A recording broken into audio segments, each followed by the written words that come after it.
हरे कृष्णा। बहुत बहुत धन्यवाद। आज प्रभुपाद का जो प्रवचन है वो बहुत इसमें जो है प्रकाश मिलता है, बहुत बड़ा प्रकाश मिलता है।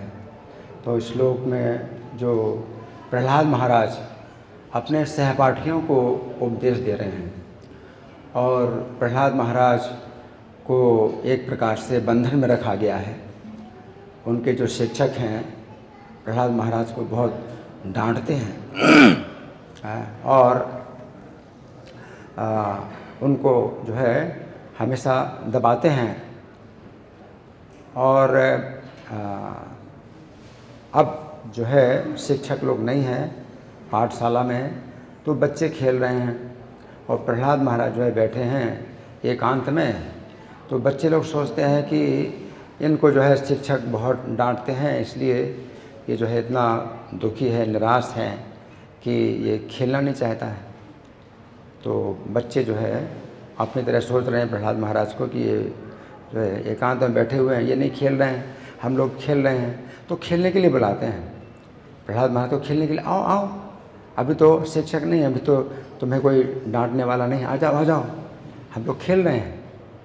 और प्रहलाद महाराज को इनके ऊपर दया आ रही है, बच्चों को प्रहलाद महाराज के ऊपर दया आ रही है कि इनको जो है शिक्षक इतना डांटते हैं, इतना जो है वो करते हैं, दबाते हैं, तो इनको जो है हमें कुछ जो है अपने साथ खिलाएंगे तो इनको कुछ जो है इनका दुख दूर हो जाए।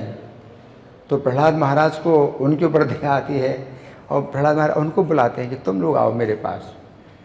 तो जो है वो आ जाते हैं और चारों तरफ घेर लेते हैं प्रहलाद महाराज को।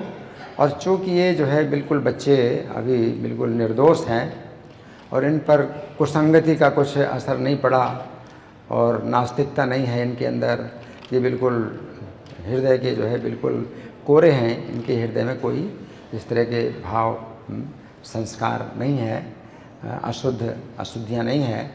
तो प्रहलाद महाराज उनको सिखा रहे हैं और उनको सिखा रहे हैं तो वो जो है सीख रहे हैं।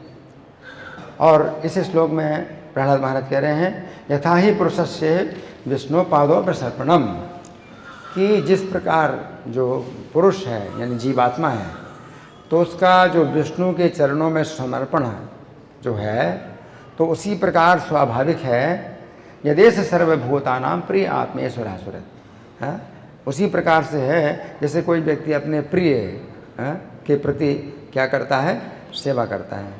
जो अपना प्रिय होता है तो उसकी सेवा करता है और आत्मा अपनी आत्मा की सेवा करता है, ईश्वर अपने स्वामी की सेवा करता है, सुहृद और सुहृद, चार प्रकार के जो है संबंध जो है प्रहलाद महाराज बताते हैं कि जीवात्माओं के भगवान के साथ हैं। तो एक तो प्रियता है, भगवान के प्रति बहुत प्रियता है। तो प्रभुपाद समझा रहे हैं कि जैसे बच्चा होता है तो उसको माता बहुत प्रिय होती है। क्यों प्रिय होती है? क्योंकि बच्चे की सब आवश्यकताएं वही पूरी करती है, उसकी सुरक्षा भी करती है। तो बच्चा इतने ही सोचता है कि माता ही जो है मतलब पहचान पाता है कि यही मेरी दुख को दूर करने वाली है और मेरे जो है आवश्यकताओं को पूरी करने वाली है। तो माता बहुत प्रिय लगती है बच्चे को और माता को जो है बच्चा भी बहुत प्यारा लगता है। तो इसी प्रकार से हमारा भगवान के साथ संबंध है और भगवान भी हमारी आवश्यकताएं उसी प्रकार पूरी कर रहे हैं। हमारे जीवन की आवश्यकताएं भगवान ही पूरी कर रहे हैं। जीवन की आवश्यकताएं और कहीं से नहीं आ रही हैं, भगवान से आ रही हैं। बाकी जो नट बोल्ट हैं, वो मशीनें हैं, कारें हैं, ये जो है बनाई जा रही हैं जीवात्माओं के द्वारा, तो वो जीवन की आवश्यकता नहीं है। नट बोल्ट है और कारें हैं, जितनी भी खिलौने हैं और कॉस्मेटिक्स है, ये जीवन की आवश्यकताएं नहीं हैं जो बनाई जा रही हैं। लेकिन जो जीवन की आवश्यकताएं तो भगवान दे रहे हैं। तो जैसे माता है वो अपने बच्चे को दूध पिलाती है, उसको जो है भोजन कराती है और बच्चा अपने लिए कुछ नहीं कर सकता और सुरक्षा भी देती है, उसी प्रकार से भगवान जो है सब जीवों के प्रिय हैं। फिर दूसरी बात आती है आत्मा, कि आत्मा है, भगवान आत्मा है। तो मायावादियों को बड़ा अच्छा मौका मिल जाता है कि आत्मा है वो भगवान, तो हम आत्मा है, हमारी आत्मा भगवान है, तो मतलब हम एक हो जाएं। तो इसलिए प्रभुपाद जो है इसको बहुत गहराई से समझाते हैं कि आत्मा शब्द का जो प्रयोग किया है भगवान के लिए कि सब जीवात्माओं की आत्मा है, तो इसका मतलब क्या है, आत्मा का मतलब क्या है। आत्मा का मतलब वो एक तो होता है कि भाई मैं स्वयं आत्मा हूँ, अपना स्वयं सेल्फ, इस आत्मा का मतलब होता है। लेकिन आत्मा का दूसरा अर्थ भी होता है कि जिसको संतुष्ट करने से ही अपने को संतुष्टि हो, वो आत्मा है? तो जैसे कि वृक्ष की जड़ में आप पानी डालते हैं तो पूरे वृक्ष को जो है सिंचन होता है। तो पूरे वृक्ष की आत्मा क्या है? जड़ है ना। तो वो एक नहीं है, जड़ के साथ एक नहीं है। जड़ अपनी जगह पर है और जो वृक्ष है वो अपनी जगह पर है। वृक्ष के पत्ते और फूल, शाखाएं अलग अलग हैं, सब अलग अलग हैं, लेकिन वृक्ष की आत्मा क्या है? जड़ है। तो जड़ में अगर आप पानी डालते हैं तो फिर वृक्ष जो है हरा भरा होता है, उसका सिंचन होता है, तो वो आत्मा है ना। उसी प्रकार से ये शरीर में जितने भी अंग हैं तो उनका आत्मा क्या है? उदर है, भोजन। तो अगर आप उदर को भोजन पहुंचाते हैं तो हाथ, पैर, आँखें, दिमाग सब काम करने लगते हैं। तो सबका आत्मा क्या है? उदर है। तो आत्मा का मतलब क्या है कि जिसको आप संतुष्ट करके जो है सबको संतुष्ट कर सकते हैं। तो यहाँ पर भगवान प्रहलाद महाराज कहते हैं यदेश सर्वभूतानां प्रिय आत्मा ईश्वरः आसुरः। तो आत्मा है, तो सब जीवात्माओं की आत्मा कौन है? श्री कृष्ण है। तो वो अलग हैं, श्री कृष्ण आत्मा है सब जीवात्माओं की, और वे आत्मा जो है एक पृथक है, और जब जितनी आत्मा है वो पृथक हैं, लेकिन आत्मा इस प्रकार से आत्मा है कि अगर कृष्ण को संतुष्ट करते हैं तो सब की संतुष्टि हो जाती है, सब लोग प्रसन्न हो जाते हैं, है ना। यस्मिन् प्रसन्ने, क्या है वो? यस्मिन् तुष्टे जगत तुष्टम है। हाँ, तो जिनकी संतुष्टि से पूरा जगत संतुष्ट होता है तो वो आत्मा है। तो वो एक नहीं है, वो एक अलग ही व्यक्ति हैं। कृष्ण एक अलग व्यक्ति हैं और हम अलग व्यक्ति हैं, लेकिन कृष्ण की संतुष्टि से हमारी संतुष्टि हो जाती है। तो ये उसी प्रकार से कि उधर में अगर आप भोजन पहुंचाते हैं तो वो भोजन पूरे शरीर में पहुंच जाता है। या जड़ में आप जो है जल डालते हैं तो वो जल जो है पूरे शरीर, पूरे वृक्ष में पहुंच जाता है। उसी प्रकार से कृष्ण की अगर आप सेवा करते हैं तो वो सेवा सब जीवों की हो जाती है उसी प्रकार से। तो कृष्ण जो है इसी प्रकार आत्मा है। तो इसलिए प्रभुपाद ने जो है मायावादियों के सिद्धांत का बड़ा इसमें विरोध किया है। तो प्रभुपाद जो है बड़े जो है कठोरता से जो है मायावाद का विरोध करते हैं, हर प्रवचन में बहुत विरोध करते हैं। इसीलिए विरोध करते हैं क्योंकि यहाँ आत्मा शब्द आ गया तो हर कोई नहीं समझ पाएगा इस बात को कि प्रभुपाद क्यों इतना जो है ज़्यादा जो व्यक्तित्व की जो है बात करते हैं कि हर जीवात्मा का व्यक्तित्व अलग अलग है। नित्यो नित्यानाम चेतनश्चेतना नाम। तो जो है जितने नित्य हैं, जीवात्मा भी नित्य हैं और भगवान भी नित्य हैं, तो एक नहीं है और हमें एक नहीं होना है। इसलिए प्रभुपाद जो है ध्रुव महाराज का भी उदाहरण देते हैं कि ध्रुव महाराज चाहते थे कि अपने पिता से भी बड़ा पद प्राप्त कर लें और पिता के पिता से भी बड़ा पद प्राप्त कर लें, लेकिन जब भगवान का दर्शन किया तो उन्होंने कहा स्वामिन, क्या है? स्वामिन कृतार्थ हो हम, स्वामिन कृतार्थोस्मि वरम ने याचे, कि मैं कृतार्थ हो गया, तो आपके दर्शन से मैं कृतार्थ हो गया। तो जब स्वामिन शब्द का प्रयोग किया है, तो स्वामिन का मतलब है कि ध्रुव महाराज जी ने कहा कि मैं कृतार्थ हो गया कि मैं आपके साथ अब एक हो गया हूँ, मैं आपके साथ मिल गया, एक बन गया आपके साथ में, मैं ही आप बन गया। तो इस तरह से ध्रुव महाराज ने बात नहीं की है ना। तो उन्होंने और भी प्रार्थनाएं की। भागवत में जो स्तुति है, बहुत सी स्तुतियाँ की हैं, जिसमें ये कहा कि आपके जो चरणों में आसक्त भक्त हैं उनकी संगति में मैं हमेशा बना रहूं, आपके जो है संबंध में आपका गुणगान सुनता रहूं। तो ये जो है उन्होंने प्रार्थना की है।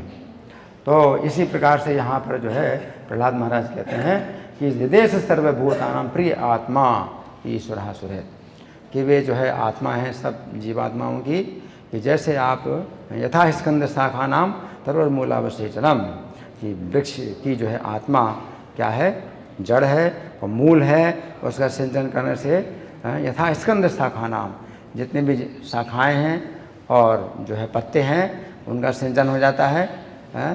एवं आराधनम विष्णु सर्वेशम आत्मनस्य ही। तो उसी प्रकार से विष्णु की जो आराधना है वो सबकी आराधना हो जाती है और अपने भी आराधना हो जाती है।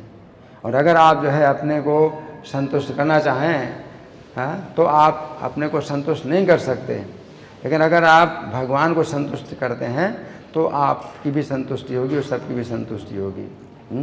इसलिए भगवान गीता में कहते हैं तदेव शरणम गच्छ सर्वभावेन भारत यत् तत्प्रसादात् पराम शांतिम स्थानम प्राप्ति साधुतम। अगर वो प्रसन्न हो गए तो तुम्हें परा शांति प्राप्त होगी, नहीं तो शांति नहीं प्राप्त हो सकती। आप अपनी प्रसन्नता के लिए जितना भी कार्य करते हैं और सुख के लिए जितना भी कार्य करते हैं आपको शांति नहीं मिलेगी। और अशांतस्य कथा सुखम, अगर आप जो है आपको शांति नहीं मिलती तो सुख कैसे मिल सकता है? तो आप अपने को सुखी कैसे कर सकते हैं अगर आपको शांति नहीं मिलती? तो तत्प्रसादात् पराम शांति, उनकी प्रसन्नता, अगर उनकी प्रसन्नता की, तत् का मतलब है वो जो है आपसे अलग हैं, तत् हैं उनकी प्रसन्नता से, है ना। तो ये चीज़ नहीं है कि भाई आत्मा हम जो है एक हैं और हम जो है एक हो जाएंगे। तो जितने भी जीव हैं उन सब का संबंध भगवान के साथ सेवा का है। और 5 प्रकार के संबंधों में से किसी एक प्रकार के संबंध में प्रत्येक जीव का अपना एक स्वरूप है, कोई ना कोई संबंध है, उसको जगाना होता है, उस संबंध को जगाना होता है। लेकिन एक कोई भी जीव जो है भगवान के साथ एक नहीं हो सकता, संभव नहीं है कि आप एक हो जाएं भगवान के साथ में, है ना। तो आपको अपना संबंध जो है जगाना है ना। तो अभी बीच में कोई जो है वो क्लिप आई थी किसी वीडियो में, मतलब मोबाइल में क्लिप आई थी किसी की, कि राधा रानी जो है कृष्ण से प्रार्थना कर रहे हैं कि कृष्ण तुम मुझसे विवाह कर लो और मैं तुम्हारी गृहिणी बन जाऊंगी, मैं तुम्हारी सेवा करूंगी, तुम्हारी जो है सब प्रकार से सत्कार करूंगी। तो कृष्ण जो है पीछे अपनी पीठ दे के खड़े हैं राधा रानी के सामने और राधा रानी कहती हैं कृष्ण तुम बुरा मान गए तो मुझे क्षमा करो, मैंने आपको कुछ गलत बोल दिया तो क्षमा करो। तो कृष्ण जो है मुड़ते हैं राधा रानी के सामने और राधा रानी देखती हैं कि कृष्ण भी राधा बन गए।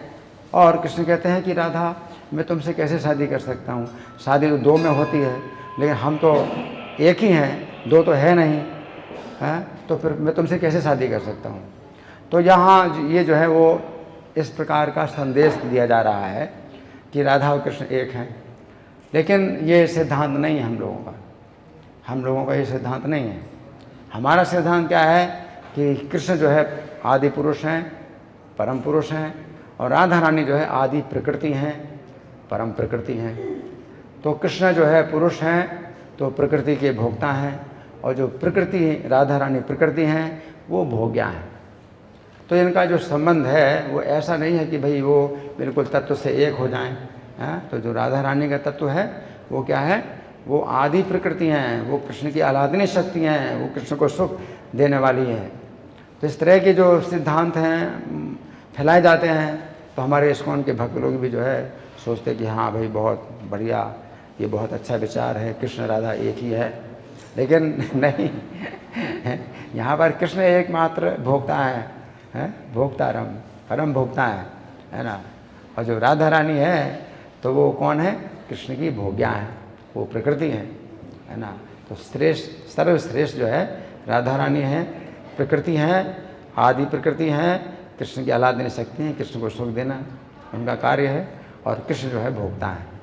तो ये जो संबंध है राधा कृष्ण का वो हम लोग मानते हैं। वैष्णवों का जो है ये सिद्धांत नहीं है कि भाई एक ही हैं इसलिए शादी नहीं हो सकती। नहीं, शादी नहीं हो सकती।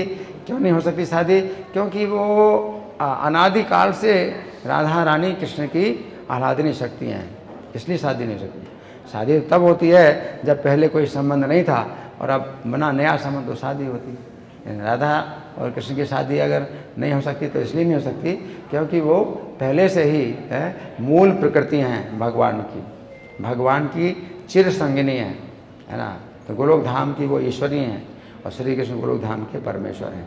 तो इस प्रकार से हमें समझना चाहिए ये गोपियाँ जो है स्त्री भाव में हैं, कृष्ण पुरुष भाव में हैं, इस प्रकार से उनका संबंध होता है। हरे कृष्ण। ग्रंथराज श्रीमद् भागवतम की जय, श्रील प्रभुपाद की जय।